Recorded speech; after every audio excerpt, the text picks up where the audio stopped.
Gold trusted gold buyers మీరు తాకట్టు పెట్టిన బంగారాన్ని విడిపించి ఈ రోజు ఉన్న మార్కెట్ ధరకు కొనబడను.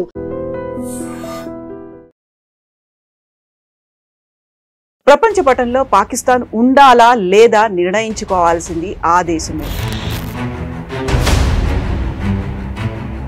కొంచెం తోక జాడించినా సరే ప్రపంచ పటంలో లేకుండా చేస్తాం. ఆపరేషన్ సింధూర్ 2.0 ఏ క్షణమైనా జరగొచ్చు.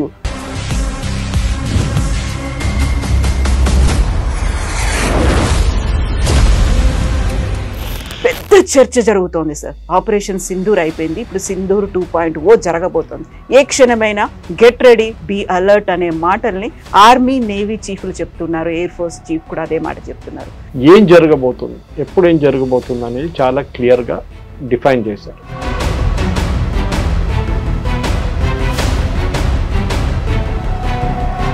ఇది కొట్టాల్సింది, ఇది కొట్టేసిన తర్వాత మీరేం చేయకండి. ఇమ్మీడియట్గా మనం కైరానా హిల్స్ కానివ్వండి, జకోబాబాద్ కానీ వాళ్ళ సర్గోడా ఎయిర్ ఫోర్స్ బేస్ కొట్టినప్పుడు వాళ్ళు ఆటోమేటిక్లీ ఒక సరెండర్ ప్లాన్ మీద వచ్చేసారు. వాళ్ళు వీ వాంట్ సీజ్ ఫైర్ అని. దాని తర్వాత ట్రంప్ వచ్చి నేనే చేశాను చెప్పి ట్రంప్ అసలు రోల్ లేకుండే. సర్ క్రీక్ కి సంబంధించి వాళ్ళు తీసుకున్నటువంటి ఒక చర్యలు, అక్కడ వైమానిక స్థావరాలను కావచ్చు, లేకుంటే వాళ్ళ రక్షణ స్థావరాలను ఏర్పాటు చేస్తున్నారు, అందువల్లే అలర్ట్ గా ఉండాల్సిన అవసరం ఉంది అనేది ఒక మాట రాజ్నాథ్ సింగ్ చెప్తున్నారు. సర్ క్రీక్ అనేది ఒక పాత ఇష్యూ ఉండే, అన్రిజాల్వ్డ్ ఇష్యూ. ఏదో మన అరుణాచల్ వైపు ప్రదేశ్ కానీ, అరుణాచల్ ఉన్నా కానీ, ఇటువైపు జమ్మూ కాశ్మీర్లో ఉన్న అన్రిజాల్వ్డ్ ఇష్యూలో సర్ క్రీక్ కూడా ఒక ఇష్యూ.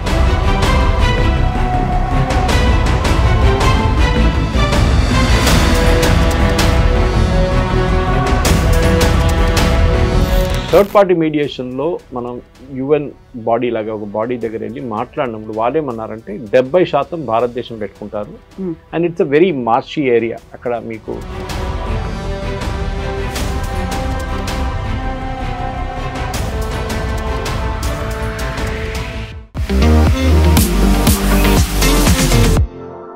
నమస్తే, నేను Kavitha. Welcome to iDream news and నిజాలు. ప్రపంచ పటంలో పాకిస్తాన్ ఉండాలా లేదా నిర్ణయించుకోవాల్సింది ఆ దేశమే. కొంచెం తోక జాడించినా సరే ప్రపంచ పటంలో లేకుండా చేస్తాం. ఆపరేషన్ సింధూర్ 2.0 ఏ క్షణమైనా జరగొచ్చు. ఆర్మీ చీఫ్, నేవీ చీఫ్, దీంతో పాటుగా రక్షణ శాఖ మంత్రి రాజ్నాథ్ సింగ్ చేసినటువంటి వ్యాఖ్యలు ఇవి. యాక్చువల్ గా ఆపరేషన్ సింధూర్ 2.0 ఎప్పుడు జరగబోతోంది, something big is going to happen అనేటువంటి మాట ఎందుకు వినిపిస్తోంది? మనతో పాటుగా ఉన్నారు సీనియర్ జర్నలిస్ట్ సురేష్ కొచ్చాతిల్ గారు. సార్ నమస్తే. పెద్ద చర్చ జరుగుతోంది సార్. ఆపరేషన్ సింధూర్ అయిపోయింది, ఇప్పుడు సింధూర్ 2.0 జరగబోతోంది. ఏ క్షణమైనా గెట్ రెడీ, బీ అలర్ట్ అనే మాటల్ని ఆర్మీ నేవీ చీఫ్లు చెప్తున్నారు, ఎయిర్ ఫోర్స్ చీఫ్ కూడా అదే మాట చెప్తున్నారు. ఎందుకు సార్ ఇంత సడన్ గా ఎందుకని ఆ వాదన వస్తోంది, మాట వినిపిస్తోంది? యాక్చువల్లీ జరుగుతుందని వాళ్ళు చెప్పలేదు. జరిగింది ఏంటంటే Upendra Dwivedi general army chief ఇంకా ఎయిర్ ఫోర్స్ చీఫ్ ఇద్దరు మాట్లాడినప్పుడు ఏం చెప్పారంటే స్పెసిఫిక్లీ ప్లాన్ 2047 అన్న ఒక ప్లాన్ డెవలప్ చేశారు.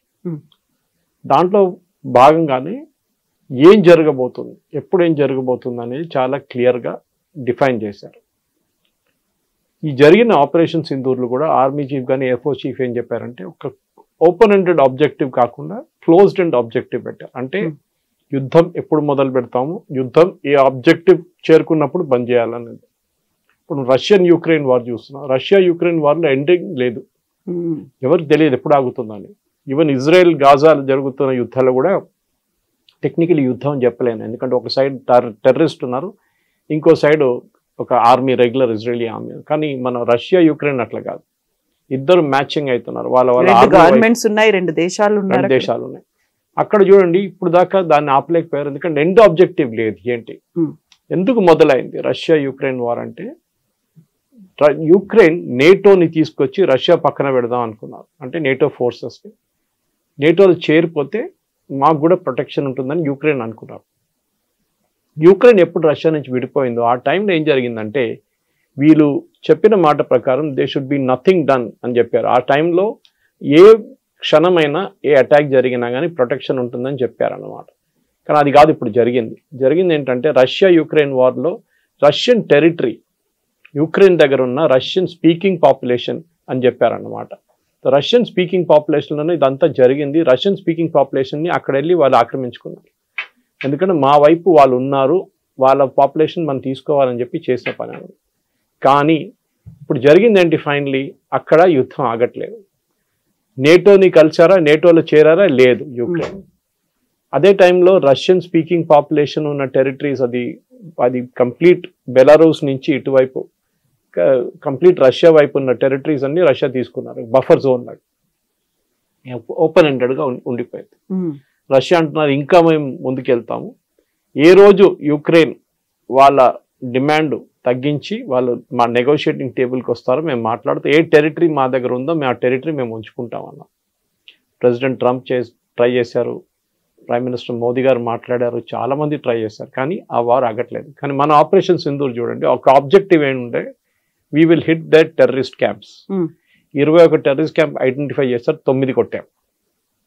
ఆబ్జెక్టివ్ అయిపోయింది. మేము అనుకున్నాం అయిపోతుంది, ఇంకా ముందుకు వెళ్ళదు అనుకున్నాం. దానికోసం army joint briefing, army and air force బ్రీఫింగ్లో కూడా with the ministry of external affairs చాలా క్లియర్గా చెప్పారు, మా ఆబ్జెక్టివ్స్ అయిపోయింది, మేము ఇంకా ఏం చేయట్లేదు, కానీ మీరు మళ్ళీ మమ్మల్ని వచ్చి కొడితే మేము మళ్ళీ రియాక్ట్ అవుతాం. అది జరిగింది. మళ్ళీ పాకిస్తాన్ మన వైపు వచ్చి ట్రై చేశారు, మనం మళ్ళీ రిటర్న్ కొట్టాము. ఓపెన్ ఎండెడ్ ఉండే, అది కాదు క్లోజ్డ్ ఎండ్ ఉండే. ఆబ్జెక్టివ్ ఏంటి, పాకిస్తాన్ మిలిటరీ ఇన్ఫ్రాస్ట్రక్చర్ని కొట్టాలని నెక్స్ట్ స్టెప్ ఉండే, అది కొట్టారు. ప్రెసిజన్ స్ట్రైక్ అని అనుకున్నారు, precision strike, and it was objective very clear. ఇది కొట్టాల్సింది, ఇది కొట్టేసిన తర్వాత మీరు ఏం చేయకండి. ఇమ్మీడియట్ గా మన కైరానా హిల్స్ కానివ్వండి, జకోబాబాద్ కానీ వాళ్ళ సర్గోడా ఎయిర్ ఫోర్స్ బేస్ కొట్టినప్పుడు వాళ్ళు ఆటోమేటిక్లీ ఒక సరెండర్ ప్లాన్ మీద వచ్చేసారు. వాళ్ళు వీ వాంట్ సీజ్ ఫైర్ అన్నారు, టికెట్ అని చెప్పాం మనం. డీజీఎంఓ మాట్లాడుకున్నారు. దాని తర్వాత ట్రంప్ వచ్చి నేనే చేశాను అని చెప్పి ట్రంప్ అసలు రోల్ లేకుండే వాళ్ళ మినిస్ట్రీ, ట్రంప్ వాళ్ళ టీం మాట్లాడారు, అసీం మునీర్తో కానీ ఇక్కడ ప్రైమ్ మినిస్టర్ మోదీతో మాట్లాడారు, అక్కడ వాళ్ళ సివిలియన్ అడ్మినిస్ట్రేషన్తో మాట్లాడారు. సో మనది క్లోజ్ ఎండెడ్ కాన్ఫ్లిక్ట్ ఉండేది. అయిపోగానే మనం అనౌన్స్ చేస్తాం, okay we have nothing to do more, మా ఆబ్జెక్టివ్ రియలైజ్ అయిపోయింది, మాకేం కావాలో మేము కొట్టేసాం. ఫ్యూచర్ కాన్ఫ్లిక్ట్స్ ఏమి ఉండబోతుంది, దట్ ఈస్ వెరీ ఇంపార్టెంట్. అక్కడే వస్తుంది ప్లాన్ అంతా. ఇప్పుడు సర్ క్రీక్ కి సంబంధించి వాళ్ళు తీసుకున్నటువంటి ఒక చర్యలు, అక్కడ వైమానిక స్థావరాలను కావచ్చు, లేకుంటే వాళ్ళ రక్షణ స్థావరాలను ఏర్పాటు చేస్తున్నారు, అందువల్లే అలర్ట్ గా ఉండాల్సిన అవసరం ఉంది అనేది ఒక మాట రాజ్నాథ్ సింగ్ చెప్తున్నారు. మీరు కరాచీ పోర్టుకు వెళ్ళాలి అనుకుంటే సర్ క్రీక్ గుండానే వెళ్ళాలి, అది మాత్రం మర్చిపోకండి. మేము అక్కడ ఉన్నాము, కాచుకొని కూర్చున్నాము, ఏ క్షణమైనా మేము అటాక్ చేయొచ్చు మీరు కనుక ప్రొసీడ్ అవుతే. సర్ క్రీక్ అనేది ఒక పాత ఇష్యూ ఉండే, అన్రిజాల్వ్డ్ ఇష్యూ ఒకటి. ఏదో మన అరుణాచల్ వైపు ప్రదేశ్ కానీ, అరుణాచల్ ఉన్నా కానీ, ఇటువైపు జమ్మూ కాశ్మీర్లో ఉన్న అన్రిజాల్వ్డ్ ఇష్యూలో సర్ క్రీక్ కూడా ఒక ఇష్యూ. అది చాలా పాత ఇష్యూ. దాంట్లో నెగోసియేషన్ జరిగింది ఇండియా పాకిస్తాన్కి, థర్డ్ పార్టీ మీడియేషన్ కూడా చేశారు. థర్డ్ పార్టీ మీడియేషన్లో మనం యుఎన్ బాడీ లాగా ఒక బాడీ దగ్గర వెళ్ళి మాట్లాడినప్పుడు వాళ్ళేమన్నారంటే 70% భారతదేశం పెట్టుకుంటారు, and it's a very marshy area. అక్కడ మీకు 6 నెలలు నీళ్ళు ఉంటుంది, 6 నెలలు నీళ్ళు ఉండవు. So it's very very marshy kind of. అక్కడ మీరు బిల్డింగ్లు ఏం కట్టలేవు, అందులో హ్యాబిటాట్ కూడా ఏముండదు ఎక్కువ. మీరు రాన్ ఆఫ్ కచ్ చూస్తే అటువైపు ఒక వైప్ ఆఫ్ ఏం చెప్తారు జాగ్రఫీ ఉంటుంది, ఇటువైపు ఇంకో టైప్ ఆఫ్ జాగ్రఫీ ఉంటుంది అనమాట. సో దాంట్లో 30% పాకిస్తాన్కి ఇచ్చామన్నారు. పాకిస్తాన్ అని మేము అగ్రీ చేయమన్నారు. మరి కొత్తగా 2-3 పోస్టులు తీసుకొచ్చి పెట్టారు. మనం ఏమన్నా సరే మీరు పోస్టులు పెట్టారు కదా, మీరు ఇంకా ఇక్కడ రండి, మీ వైపు నుంచి ఇక్కడికి వస్తే మేము చూపిస్తాం. రాజ్నాథ్ సింగ్ గారు చెప్పారు, గుర్తుపెట్టుకోండి 71లో అండ్ బిఫోర్ దాట్ ఆల్సో మేము లాహోర్ దాకా వచ్చాము, లాహోర్లో మేము ఉన్నాము, మేము లాహోర్లో ఆ రోజు ఉంచుకోవాలంటే ఉంచుకోలేము, కానీ ఇందిరాగాంధీ టుక్ a decision to pull the army back, and before that Nehru also once did that. అది తప్పు చేశారు వాళ్ళు. మన లాహోర్ ఉంచుకుంటే బాగుంటుండే మన దగ్గర, అది మొత్తం హాఫ్ ఆఫ్ పాకిస్తాన్ మన దగ్గర ఉంటుండే, కానీ అది హిస్టరీ. కానీ ఇప్పుడు ఫ్యూచర్ కాన్ఫ్లిక్ట్స్ ఏం జరగబోతుంది, ఒకటి టెక్నాలజీ ఉంటుంది చాలా మటుకు, ఆత్మనిర్భరత, ఎయిర్ ఫోర్స్కి కావాల్సింది ఎయిర్ క్రాఫ్టా డ్రోన్స్, ఇది చాలా పెద్ద ఒక క్వశ్చన్, ఆర్మీకి కూడా అంతే క్వశ్చన్. ఇంకోటి థియేటరైజేషన్ ఆఫ్ కమాండ్, ఒకటే కమాండ్ కింద అందరు పనిచేస్తారు, ఆర్మీ నేవీ ఎయిర్ ఫోర్స్ ఒకటే కమాండ్ కింద పనిచేస్తారు. ఇది కార్గిల్ వార్ నుంచి స్టార్ట్ అయిన ప్రాబ్లం అనమాట. కార్గిల్ వార్లో ఆర్మీ వాళ్ళు ఎయిర్ ఫోర్స్ సపోర్ట్ అడిగినప్పుడు వాళ్ళు మళ్ళీ తిరిగి వాళ్ళ కమాండ్కి వెళ్ళి వచ్చేదాకా గంట సేపు పట్టింది. నౌ ఇప్పుడు ఫ్యూచర్ కాన్ఫ్లిక్ట్స్ ఏంటంటే ఒకటే కమాండ్ ఉంటుంది, ఒక ఆర్మీ అయినా మొత్తం కంట్రోల్ చేస్తారు, లేకుంటే ఒక ఎయిర్ ఫోర్స్ అయినా అందరినీ కంట్రోల్ చేస్తారు సీనియర్ లెవెల్లో, చాలా సీనియర్ లెవెల్లో. అది ఆల్రెడీ మనం అండమాన్స్లో స్టార్ట్ చేసేసాం. ట్రై సర్వీస్ కమాండ్ ఒకటి ఆల్రెడీ ఉంది అక్కడ. వి హ్యావ్ స్మాల్ వే, ఇది జనరల్ బిపిన్ రావత్ మొదలుపెట్టిన కాన్సెప్ట్ ఇది. ముందు ఒక మన పాత ఆర్మీ చీఫ్ ఒకరు ఉన్నారు, operation blue star Krishnaswami Sundarji అని చెప్పి, థింకింగ్ జనరల్ అంటారు ఆయన. అప్పుడు తీసుకొచ్చిన కాన్సెప్ట్ని తర్వాత బిపిన్ రావత్ వచ్చిన తర్వాత he became the serious, and దాని తర్వాత ఆయన he became the overall head of the arm forces. అప్పుడు జరిగిన ఒక మెయిన్ కంబైన్డ్ డిఫెన్స్ సర్వీసెస్ హెడ్గా ఆయన చెప్పారు ఇది ఇంప్లిమెంట్ చేయాలి. కానీ దాంట్లో చాలా ఈగో ప్రాబ్లమ్స్ ఉన్నాయి. ఎయిర్ ఫోర్స్ వాళ్ళు పట్టించుకుంటారు ఆర్మీ వాళ్ళని, ఆర్మీ వాళ్ళు ఎయిర్ ఫోర్స్ వాళ్ళు పట్టించుకుంటారు, నేవీ అని అపాయింట్ చేసి వీరిద్దరు పట్టించుకోరు అని చెప్పి. ఎనీవే అది నడుస్తుంది, ఆ ప్లాన్ ఇస్ గోయింగ్ ఆన్. కానీ దానికన్నా ముందు టెక్నాలజీ వైజ్ మనం ఏం చేయబోతున్నాం చాలా పెద్ద క్వశ్చన్. దాంట్లో ఆత్మనిర్భరత ఒకటి ఉంటుంది. ఎందుకంటే ఇండిజనైజేషన్, ఇప్పుడు మన రఫాల్ తీసుకోండి, ఆల్రెడీ మన దగ్గర 3 స్క్వాడ్రన్లు ఉన్నాయి, ఇంకా 3 తెప్పిస్తున్నాం నేవీ కోసం. అది కాకుండా నెక్స్ట్ సెట్ ఆఫ్ 6 లేకుంటే 8 లేకుంటే 11 స్క్వాడ్రన్లు ఆర్డర్ చేయబోతున్నాం. కానీ రఫాల్ దగ్గర ఏం చెప్పారంటే, రఫాల్ కాదు వాళ్ళ పేరెంట్ కంపెనీ దగ్గర ఏం చెప్పారంటే, మీరు మొత్తం భారతదేశంలో తయారు చేయాలి, అట్లీస్ట్ 70% ఇండిజనైజేషన్ ఉండాలని చెప్పారు. డెస్సా అని వాళ్ళ పేరెంట్ కంపెనీ వాళ్ళకి చెప్పారు, వాళ్ళు అగ్రీ చేశారు. సో హైదరాబాద్లో ఇప్పుడు దానిది ఫస్ట్ స్టార్ట్ అయిపోయింది. ఏంటి, షెల్ తయారు చేస్తున్నారు టాటా వాళ్ళు, టాటా రఫాల్. సాఫ్రాన్ అని చెప్పి రఫాల్లో పెట్టి మెయిన్ ఇంజిన్ వాళ్ళ కంపెనీ కూడా హైదరాబాద్లో ఉంది, బెంగళూరులో ఉంది. సో మనం ఏం చేస్తున్నాం అంటే ఈ మొత్తం టెక్నాలజీని వీఆర్ బ్రింగింగ్ ఇట్ హోమ్. మనం ఖర్చు పెడుతున్న డబ్బుల్లో మన దగ్గరే 70% ఉండిపోవాలి, మన కంపెనీలకే బిజినెస్ రావాలి, మన దేశంలోనే యంగ్స్టర్స్కి ఛాన్స్ రావాలన్న. ఇది టెక్నాలజీ వైపు ఉంటే, నెక్స్ట్ వైపు ఏంటంటే పొలిటికల్ డిసిషన్ మేకింగ్లో చాలా మటుకు మోదీ గారు ఈసారి ఫ్రీ హ్యాండ్ ఇచ్చారు ఆర్మీ, నేవీ, ఎయిర్ ఫోర్స్కి. మీరు ఆబ్జెక్టివ్ ఇది, మీరు డిసైడ్ చేయండి ఎట్లా చేయాలి, ఏ టైం చేయాలి, ఎప్పుడు చేయాలని మీరు డిసైడ్ చేయాలి. అనుకుంటే పెహల్గాం జరగాలని చాలా మంది అడిగారు, ఏంటి మోదీ గారు ఏం చేయట్లేదు, 5 రోజులు అయింది, 10 రోజులు అయింది, ఏం చేయట్లేదు అని. అంతా ప్లానింగ్ చేయాల్సి వస్తుంది, ఏదో వెళ్ళి కొట్టడం కాదు. యూ నీడ్ అబ్సల్యూట్ ఇంటెలిజెన్స్, ఏం జరగబోతుంది, ఎక్కడ ఉంది అని.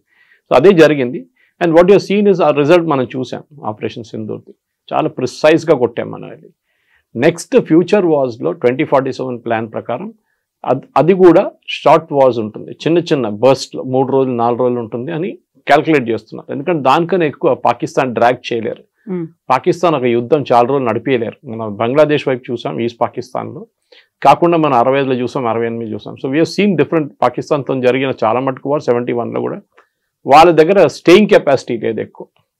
చిన్న దేశం, చిన్నదంటే ప్రతి బిగ్, బట్ వాళ్ళ దగ్గర స్టేయింగ్ కెపాసిటీ లేదు. సరే యూఎస్ నుంచి ఆయుధాలు తీసుకుంటే ఆయుధాలు తీసుకోవచ్చు, బండి కొనొచ్చు, డ్రైవింగ్ చేయాలి కదా ఎవరైనా, అది ప్రాబ్లం అని అయిపోయింది. చైనీస్ దగ్గర నుంచి ఎయిర్క్రాఫ్ట్ తీసుకున్నారు, అది ఇప్పుడు బాగా పనిచేయట్లేదు, దాని ఇంజిన్స్ పోయింది అంటున్నారు. రష్యా దగ్గర నుంచి ఇంజిన్ తీసుకున్నా అని చెప్పి నిన్న ఒక కథ పెట్టారు Jayaram Ramesh, it turned out to be fake. So వాళ్ళ దగ్గర బేసిక్ ప్రాబ్లం ఏంటంటే ఇప్పుడు ఇరాన్ని ట్యాకిల్ చేయడానికి యుఎస్ పాకిస్తాన్ని వాడుకుంటున్నారు. ఇప్పుడు చూడు నిన్న కూడా ఇజ్రాయెల్ మాట్లాడారని చెప్పి షబాజ్ షరీఫ్ క్లెయిమ్ చేస్తున్నారు. ఇదే ఇజ్రాయెల్ని తిట్టిన మనిషి షబాజ్ షరీఫ్. గాజాలు అది నడుస్తుంది, ఇది నడుస్తుంది. ఎందుకంటే ఇజ్రాయెల్కి ఇరాన్ని కొట్టాలి, వాళ్ళ ఏం అది. లాస్ట్ రెజీమ్ ఒకటి ఉండిపోయింది, అదొకటే.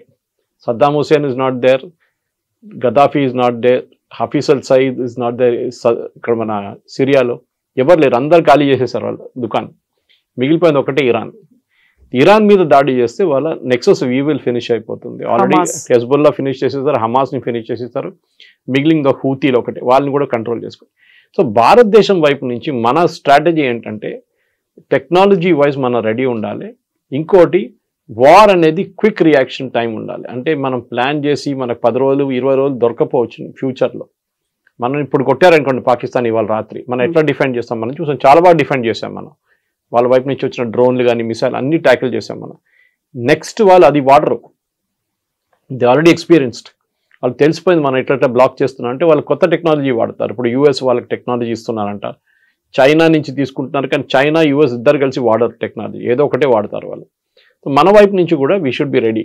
కానీ దాన్ని అడ్వర్టైజ్ చేయక్కర్లేదు, మేము ఇది చేస్తున్నాం అది చేస్తున్నాం అని చెప్పి. చేయాల్సింది క్వైట్గా చేసి that we should be prepared. అదే చెప్పారు ఆర్మీ చీఫ్ కూడా చెప్పారు, that future war will be stronger. Pakistan ఇంకా కొత్తది ఏదైనా సర్కస్లు ట్రై చేస్తే దెబ్బ చాలా సీరియస్గా ఉంటుంది. పాకిస్తానే ఉండకుండా పోతుంది అనమాట. Pakistan will cease to exist. అంటే ఒక న్యూక్లియర్ వార్ అని చెప్పట్లేదు, కానీ Pakistan will cease to exist అంటే మొత్తం వాళ్ళ కంప్లీట్గా ధ్వంసం చేసేస్తారు. ఇప్పుడు చూసింది ఒక సినిమా ట్రైలర్ లాగా అనమాట. సరిగ్గా సినిమా ఇంకా వస్తుంది, చాలా డిస్టెన్స్ ఉంది, సినిమా ఒకటి వస్తుంది. So at the same time ఇప్పుడు మన దగ్గర కూడా డిఫెన్స్ సిస్టమ్కి సంబంధించి మనం తీసుకోవాల్సినటువంటి యుద్ధ విమానాలు కావచ్చు, లేకుంటే ఫైటర్ జెట్లు, రాఫెల్లు, వీటన్నిటికీ మన దగ్గర కొనుగోలు అనేది అంటే లైక్ మనం కొనుక్కోవాలి అనుకున్నప్పుడు కెపాసిటీ తగ్గిపోతోందని ఈ మధ్యన వస్తున్నటువంటి వార్తలు కూడా F-16లు తీసుకోవాలా, లేకుంటే S-47లు 56లు తీసుకోవాలా, వీటితో పాటుగా ఎక్కడి నుంచి తీసుకోవాలి, ఒక క్రైసిస్ అనేది కనిపిస్తుంది. కాబట్టి చైనా ఈజ్ కమింగ్ ఫార్వర్డ్, మేము అమ్ముతాము మీరు తీసుకోండి, 5 ఏళ్లలో మేము 5 ఇస్తాము అనే వార్తలు ఇవన్నీ కూడా యాక్చువల్గా ఏది ఎంత రిలయబుల్ గా ఉంది సార్? ఫైటర్ ఎయిర్ క్రాఫ్ట్ అనేది నేను కొంత ఎయిర్ ఫోర్స్ వాళ్ళ దగ్గర మాట్లాడాను దీని గురించి ఆఫ్టర్ ఆపరేషన్ సింధూర్. డ్రోన్ చూడండి, ఇప్పుడు మన యుక్రెయిన్ రష్యా వార్లో డ్రోన్స్ ఎక్కువ వాడుతున్నారు, ఫైటర్ ఎయిర్ క్రాఫ్ట్ చాలా తక్కువ. ఒక $20,000 డ్రోన్ ఒక 1.8 మిలియన్ ఒక మిసైల్ని కొట్టుపడేస్తుంది. అట్లనే ఎయిర్ క్రాఫ్ట్ కూడా తక్కువేం కాదు, ఒక F-35 $100 million అంటారు దానికి. అంత ఎక్స్పెన్సివ్ ఎయిర్ క్రాఫ్ట్ మెయింటైన్ చేయాలన్నా వద్దా అనేది మనకు పెద్ద క్వశ్చన్. నెక్స్ట్ మనకు కూడా మన వైపు నుంచి యాక్మా కానీ దానికన్నా ముందు తేజస్ 1 and 2కి మనం చాలా మటుకు డిలేస్ అయింది మన దగ్గర, DRDO వైపు నుంచి, HAL వైపు నుంచి. అది ఎయిర్ ఫోర్స్ చీఫ్ చాలా క్లియర్గా చెప్పారు, వాళ్ళకి చెప్పిన డెడ్ లైన్ వాళ్ళు మీట్ చేయట్లేదు. సో వాళ్ళు డెడ్ లైన్ మీట్ చేయకపోతే ఏం చేయాలి? వాళ్ళ మెయిన్ ప్రాబ్లం ఏముంటుంటే ఇంజిన్ గురించి. ముందు మనం GE దగ్గర నుంచి ఇంజిన్ తీసుకుందాం అనుకున్నాం from US for the basic air craft training, అది జరగలేదు. దాని తర్వాత అప్పుడు దాకా తేజస్లో కొత్త ఇంజిన్ తీసుకొచ్చాం, దాని తర్వాత ఫ్రెంచ్ వాళ్ళు ఆఫర్ చేశారు ఇప్పుడు. దాని తర్వాత ఎక్మా ఉంది, నెక్స్ట్ జనరేషన్ 4.5 సిస్టమ్ ఒకటి ఉంది, జనరేషన్ ఫైటర్, దానికి కావాల్సిన ఇంజిన్. మిగతా అన్ని మనం ఏవియానిక్స్ దాకా షెల్ అన్ని తయారు చేసుకుంటాం. Engines are very very crucial. ఇది ఎట్లయిపోతుందంటే మనం కార్ షోరూమ్కి వెళ్ళిన తర్వాత వాడు కార్ చూపించి ఇది 5 లక్షల కార్ అంటాడు, మీరు చాలా హ్యాపీ అయిపోతారు, ఇంత తక్కువ నా కార్ వస్తుంది, దాంట్లో అంటాడు ఇంజిన్ లేదంటాడు, మళ్ళీ ఇంజిన్ పెడితే ఇంత అవుతా అంటాడు. So air craft is like that. Fighter air craft కొనేటప్పుడు మనకి ఏం కావాలో అది అడుగుతారు వాళ్ళు. మీ వైపు నుంచి ఎక్కడెక్కడ ఆపరేట్ చేయాలి, డెసర్ట్ ఆఫ్ రాజస్థాన్, లద్దాఖ్లో -40 degrees, లేకుంటే అరుణాచల్ ప్రదేశ్లో ఉన్న వర్షాల్లో ఎక్కడ యూజ్ చేస్తారు ఎయిర్ క్రాఫ్ట్. ఎందుకంటే తీసుకున్న 3-4 స్క్వాడ్రన్లు తీసుకుంటాం కదా, ఒక స్క్వాడ్రన్ అంటే 14 నుంచి 16 ఎయిర్ క్రాఫ్ట్. సో దాని ఇంజిన్ డెవలప్ చేయాల్సి వస్తుంది. ఇంజిన్ ఈచ్ ఎయిర్ క్రాఫ్ట్కి ఒక్కొక్కసారి కొంటున్నప్పుడు డిఫరెంట్ ఇంజిన్స్ ఉంటుంది. ఇప్పుడు రష్యా దగ్గర తీసుకున్నప్పుడు రష్యా వాళ్ళు దాంతో సర్వీస్ ఇస్తారు మనకి, we will take care of the air craft. The US problem ఏంటంటే ఇట్లానే బ్లాక్మెయిల్ చేస్తారు. దీనికన్నా ముందు కూడా మనం న్యూక్లియర్ బ్లాస్ట్ చేసినప్పుడు పోఖ్రాన్లో మొత్తం బ్యాన్ చేసి పడేస్తారు. ఆలోచించండి, మీరు కొత్త కొత్త ఎయిర్ క్రాఫ్ట్ తీసుకుంటారు, F-35 తీసుకుందాం అనుకున్నా, తీసుకోరు, అది ప్రసక్తే రాదు. తీసుకుంటే కూడా దాని స్పేర్ పార్ట్స్ రేపు ఆపేసి ఏం చేస్తారు మీరు? It become junk. బ్లాక్మెయిల్ చేసిన దానికి US ఇస్ ఎక్స్పర్ట్స్. మనం ఏం చేయాలంటే కొంటున్నప్పుడు instead of buying wholesale Russia దగ్గర నుంచి, లేకుంటే ఫ్రాన్స్ దగ్గర నుంచి, లేకుంటే US దగ్గర నుంచి కొనే బదులు mix and match of air craft కొనాల్సి వస్తుంది. F-16 ఇస్ వెరీ పాత టెక్నాలజీ, అది F-16 పోయింది కంప్లీట్గా. We have to take new technology. 5th generation ఫైటర్కి వచ్చేసాం, 3rd generation కాదు ఇప్పుడు మనకు కావాల్సింది. సో 5th generation ఎయిర్ క్రాఫ్ట్లో మనం కూడా యాక్మా అని చెప్పి తయారు చేస్తున్నాం ఒకటి కొత్త టెక్నాలజీతో. బహుశా 2040 దాకా రెడీ అయిపోతుంది. దానికన్నా ముందు 2035 ఇంకో సెట్ ఎయిర్ క్రాఫ్ట్ రావాల్సింది. తేజస్ 2 ఏమో 2013 ఎండి దాకా డెలివర్ అంటున్నాం. చాలా పెద్ద ప్లాన్ ఉంది. ఈ ప్లాన్లో అంతా మనం తయారై పాకిస్తాన్, మనకు ప్రిన్సిపల్ ఎనిమీ పాకిస్తాన్. చైనా కూడా ఉన్నారు, కానీ చైనా ఇండియా అంటే ఒక 1-to-1 ఫైట్ అయితే మన ఈక్వల్ ఫైట్లో ఉంటాం. చైనా కూడా చాలా మంచి టెక్నాలజీ ఉంది వాళ్ళ దగ్గర, వాళ్ళ పాత సిస్టమ్ లాగా కాదు, they have developed real good technology. సరే వాళ్ళ రాడార్ పనిచేయట్లేదు ఈసారి, అది మనం కొట్టాము, అదంతా జరిగింది. కానీ చైనాకి కావాల్సింది, చైనా పాకిస్తాన్కి ఇచ్చింది 3rd rate ఇచ్చారు, సెకండ్ హ్యాండ్ స్టఫ్ ఇచ్చారు, మంచి మిషన్స్ ఏమి ఇవ్వలేదు వాళ్ళు. కానీ ఫ్యూచర్ వార్లో చెప్పలేము. టిబెట్ వైపు నుంచి కానీ అరుణాచల్ వైపు నుంచి చైనా డైరెక్ట్ మన మీద యుద్ధం చేయరు. ఎందుకంటే వాళ్ళకి తెలుసు మనం చైనా భారతదేశ యుద్ధం వచ్చేస్తే అప్పుడు US ఇన్వాల్వ్ అయిపోతారు, భారతదేశం వైపు వచ్చేస్తారు US. సో చైనాకి చాలా క్లియర్గా తెలుసు అనమాట. దానికోసం వాళ్ళు ఇప్పుడు ఏం చేయట్లేదు. ఇప్పుడు చూడండి, పాకిస్తాన్లో US వచ్చి పాకిస్తాన్తో ఒక అగ్రిమెంట్ చేసుకుంటే చైనా విత్డ్రా చేసుకుంటే పోతున్నారు అక్కడి నుంచి. So belt and road initiative కానివ్వండి, మిగతా ఇనిషియేటివ్స్లో వాళ్ళు విత్డ్రా చేస్తున్నారు. ఇప్పుడు వాళ్ళు ఏదో ప్రామిస్ చేశారు అదంతా విత్డ్రా చేస్తున్నారు ఫండింగ్ అని. సో చైనా కాదు మన main enemy Pakistan. So western ఫ్రంట్లో పాకిస్తాన్ ఉన్నప్పుడు మనకు పెద్ద వరి ఏంటంటే ఒక అటువైపు బంగ్లాదేశ్ కూడా ఇప్పుడు ఒక 3 front వార్లో తయారైంది. ముందు బిపిన్ రావత్ గారు 2.5 front వార్ అన్నారు, పాకిస్తాన్, చైనా అండ్ అర్బన్ నెక్సల్స్. అది అర్బన్ నెక్సల్స్ని ఇప్పుడు మొత్తం ఆల్మోస్ట్ ఫినిష్ చేసేసాం. ఇప్పుడు మన దగ్గర ఉన్నది పాకిస్తాన్, చైనా, బంగ్లాదేశ్. ఈ Bangladesh is a big worry because Pakistan వాళ్ళ ఎయిర్ క్రాఫ్ట్ తీసుకొచ్చి అక్కడ పెట్టి రేపు అక్కడున్న బేస్ నుంచి వాడుకుంటే then it becomes a problem. Hashimara కానీ మిగతా ఎయిర్ ఫోర్స్ బాగ్డోగ్రా కొట్టాలంటే they have to hit from Bangladesh ఉంది. సో అది లేకుంటే మొత్తం ఓవర్ఫ్లై చేసి రాలేరు వాళ్ళు. సో మెయిన్గా ఏంటంటే స్ట్రాటజీ వైజ్ కమాండర్స్ కాన్ఫరెన్స్లో కూడా అదే డిసైడ్ చేశారు. ఫ్యూచర్ వార్ఫేర్ అనేది పాత వార్ఫేర్ లాగా కాదు. పెద్ద పెద్ద ట్యాంకులు, ఒక 400 మంది పరిగెత్తుకుంటూ పోతున్నారు, లేకుంటే వేలాది మంది పరిగెత్తుకుంటూ పోతున్నారు, తుపాకీలు తీసుకొని అది తీసుకొని ఇది తీసుకొని. Doesn't work like that. Modern వార్ఫేర్లో మీరు ఇప్పుడు రష్యా యుక్రెయిన్ వార్ చూడండి, ఎక్కువ సోల్జర్స్ కనిపించారు, చాలా మంది చనిపోయారు, 1,00,000 మంది ఇటువైపు అటువైపు చనిపోయారు. సో దే హావ్ రియలైజ్ అదే అక్కర్లేదు, ఎక్కడో కూర్చొని ఒక డ్రోన్ కొడితే అది అక్కడ వెళ్ళి పడిపోతుంది, దాన్ని డ్యామేజ్ చేయాల్సింది చేసేస్తుంది. And we're seen that nuclear command ఎయిర్క్రాఫ్ట్ని కొట్టారు యుక్రెయిన్. రష్యా టెరిటరీలో 3,000 కిలోమీటర్లు నడిపించుకుంటూ పోయి బండి తీసుకెళ్ళి తెలియకుండా అక్కడి నుంచి వాళ్ళు రిమోట్లీ లాంచ్ చేశారు డ్రోన్స్. చాలా డ్యామేజ్ జరిగింది రష్యాకి. సో ఫ్యూచర్ ఆఫ్ వార్ఫేర్ అనేది పాకిస్తాన్తో జరిగితే పాకిస్తాన్ మనం ఎప్పుడు never under estimate your enemy అంటారు. చాణక్య కూడా అదే అన్నారు, నెవర్ అండర్ ఎస్టిమేట్. పాకిస్తాన్లో ఏముండదు అది కాదు, వాళ్ళు ఎక్కడి నుంచో తెచ్చుకుంటారు, ఏదైనా అడుక్కొని తెచ్చుకుంటారు వాళ్ళు. Turkey is a big problem. మనం టర్కీని ఎప్పుడు మనం సీరియస్గా తీసుకుంటలేము. డ్రోన్ టెక్నాలజీలో Turkey is really good. North Korea వైపు నుంచి మిసైల్స్ తెచ్చుకుంటారు వీళ్ళు. సో మనం ఎప్పుడైనా పాకిస్తాన్తో డీల్ చేస్తున్నప్పుడు మనం వాళ్ళ మీద కంప్లీట్ 100% నిఘా ఉండాల్సింది. మనకి వాళ్ళు ఏం చేయబోతున్నారు, ఎప్పుడు ఏం చేస్తున్నారు అని చాలా క్లారిటీ ఉండాలి. దానికోసం ఈ డాక్టరీని తయారు చేసినప్పుడు 2047 ప్రాజెక్ట్లో we will deal with Pakistan. కానీ మన మీద నెక్స్ట్ టైం ఇట్లాంటి ఏమైనా దాడి చేస్తే దానికి ఫస్ట్ పెహల్గాం జరగాలి కదా. పెహల్గాం జరుగుతున్నా మనం చెప్పాం ఆపరేషన్ సింధూర్ పాస్ట్లో ఉంది, ఆపలేదు. So we can pass button మళ్ళీ ప్రెస్ చేస్తే మళ్ళీ పాట మొదలవుతుంది. So that is what Pakistan చాలా క్లియర్గా తెలుసు అనమాట. టెర్రరిస్ట్ అటాక్ నడుస్తుంటుంది జమ్మూ కాశ్మీర్లో, అది it's part and parcel of life. కానీ మన సివిలియన్స్ మీద మీరు దాడి చేస్తే then operation Sindoor 2.0 will start. మనం ఈ చెప్పిన దాని ప్రకారం షార్ట్ అండ్ స్వీట్ వార్ ఉంటుంది. అది ఒకటే దాంట్లో కొట్టేసి 2 రోజుల తర్వాత చేతులన్నీ దులిపేసి మనం వచ్చేస్తాం, అయిపోతుంది, కథం అయిపోయింది. ఎగ్జాక్ట్లీ. సో ఇదే మాటని వాయుసేన చీఫ్ అమర్ప్రీత్ కూడా అదే మాట చెప్పింది. లాంగెస్ట్ కిల్ చేసాము, ఇప్పటిదాకా జరగనంత 300 కిలోమీటర్స్ ముందుకు చొచ్చుకొని పోయి చేశాము. గతంలో చూపించినటువంటి సహనం, సంయమనం అనేది ఇప్పుడు మాకు కనిపించదు. మీరు ఎలా ఉంటారో అంతకు మించి మేము యాక్ట్ చేయబోతున్నాము అనుకున్నప్పుడు సైలెంట్ గా అయితే ఉంటుందంటారా? లైక్ పాకిస్తాన్ ఇప్పుడు ఒక వార్నింగ్ అయితే మనం ఇచ్చాం, మీరు ఏదో చేయబోతున్నారు, మేము వార్నింగ్ ఇస్తున్నాము అనేది. సైలెంట్ గా ఉంటుందా, వాళ్ళు ఏదో చేయబోస్తారు అనేది? అలా పాకిస్తాన్ ఆలోచన స్ట్రాటజీ ఉంటుందంటారా ఇప్పటిదాకా చూస్తే? పాకిస్తాన్ ఒక ఫెయిల్డ్ నేషన్ అండి. Economically failed, militarily failed. ఎన్ని యుద్ధాలు ఓడిపోయారు భారతదేశంతో. 71 వాజ్ అల్టిమేట్ హ్యూమిలియేషన్. ఢాకాలో సరెండర్ చేయాల్సి వచ్చింది. బాకీ పెట్టి general Niazi had to surrender. That అంతకన్నా పెద్ద ఇన్సల్ట్ ఒక ఆర్మీ, ఒక సోల్జర్కి కానీ ఒక జనరల్కి ఎప్పుడు ఉండదు సరెండర్ చేయడం అనేది. పాకిస్తాన్ మన మీద దాడి చేయడం కన్నా ఎక్కువ వాళ్ళ దగ్గర ఇప్పుడున్న ఫారిన్ ఎక్స్చేంజ్ రిజర్వ్ చూస్తే డబ్బులు అస్సలు లేదు. కానీ యూఎస్ ఇప్పుడు సహాయం చేస్తున్నారు. ఎందుకు? ఒకటి, ట్రంప్ వాళ్ళ ఫ్యామిలీని హెల్ప్ చేశారు. వాళ్ళ క్రిప్టో కరెన్సీ వాళ్ళ డీల్స్లో వాళ్ళ కొడుకు చేస్తున్న బిజినెస్ని వాళ్ళు నడిపిస్తున్నారు. పాకిస్తాన్ చాలా మటుకు పాకిస్తాన్ జనరల్స్ డబ్బులు పెట్టారు దాంట్లో. అది కాకుండా సెకండ్ థింగ్ ఇది వాళ్ళ రేర్ ఎర్త్స్. అది బలూచిస్తాన్ కానివ్వండి, ఖైబర్ పఖ్తూన్ఖా ఏరియాలో రేర్ ఎర్త్స్ చాలా, టంగ్స్టన్ కానీ పెలేడియం కానీ చాలా మటుకు రేర్ ఎర్త్స్ ఉంది అక్కడ. ఇదంతా క్వార్ట్స్, ఇదంతా తీయాలంటే అమెరికన్ టెక్నాలజీ కావాల్సి వస్తుంది. పాకిస్తాన్ దగ్గర లేదు. సో పాకిస్తాన్ ఇచ్చేశారు. ఆలోచించండి, వైట్ హౌస్కి ఒక డబ్బా తీసుకెళ్లారు వాళ్ళు, స్వీట్ డబ్బా లాగా డబ్బా తీసుకెళ్ళి ఓపెన్ చేసి జనరల్ మునీర్ ఇస్ షోయింగ్ ఇది మా దగ్గర ఇదన్నీ ఉన్నాయండి, అక్కడ ఇన్ని రకాలు ఉన్నాయి, మీరు వచ్చి తీసుకోండి అని చెప్పి, మాకు ఇంత డబ్బులు ఇచ్చేసేయండి, మీరు తీసుకెళ్ళిపోండి. ఆ డబ్బుల్లో 30% ఆర్మీ వాళ్ళకి వెళ్ళిపోతుంది. వాళ్ళు లండన్లో ఇల్లు కొనుక్కుంటారు, వాళ్ళ పిల్లల ఎడ్యుకేషన్ సెటిల్ అయిపోతారు అందరూ. పాకిస్తాన్ ఆర్మీ వాళ్ళు అందరూ రిటైర్ అయినాక సెటిల్ ఇన్ లండన్, వాళ్ళ ఒక పెద్ద బంగ్లా తీసుకుంటారు, అక్కడ సెటిల్ అయిపోతారు వాళ్ళు.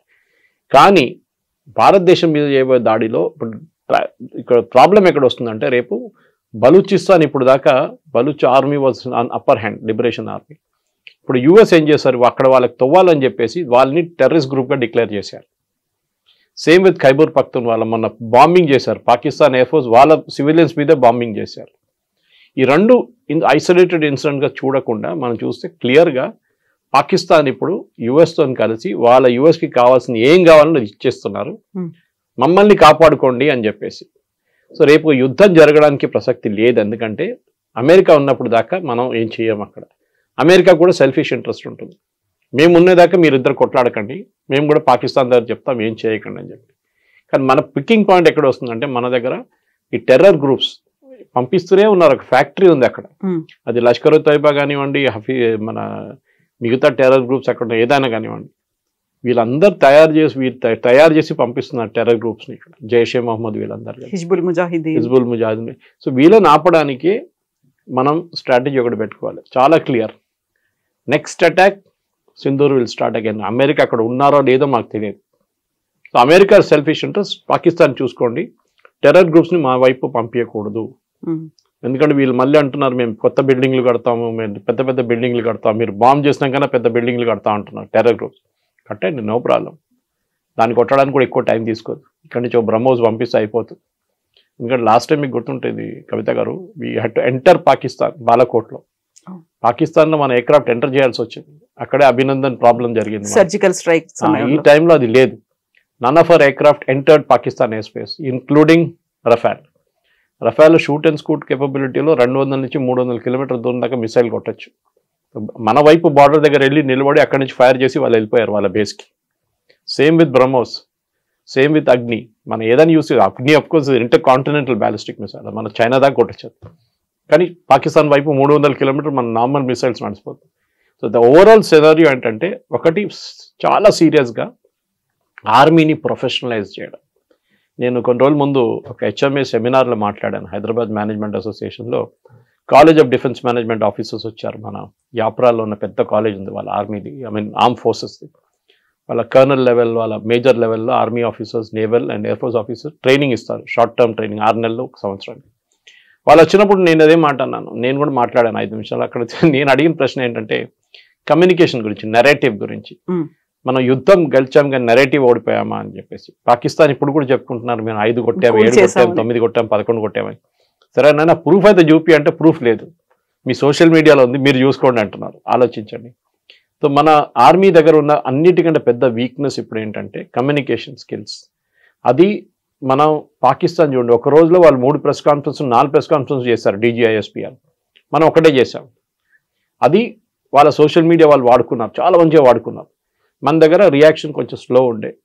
మీలాంటి నాలాంటి వాళ్ళు వీళ్ళు ట్వీట్ చేశారు. కానీ ఆర్మీ వైపు నుంచి, ఆర్మీ అంటే ఆర్మ్ ఫోర్సెస్, ఇండియన్ ఆర్మ్ ఫోర్సెస్కి ఒక కొత్త కమ్యూనికేషన్ ప్లాన్ తీసుకురావాల్సి వస్తుంది.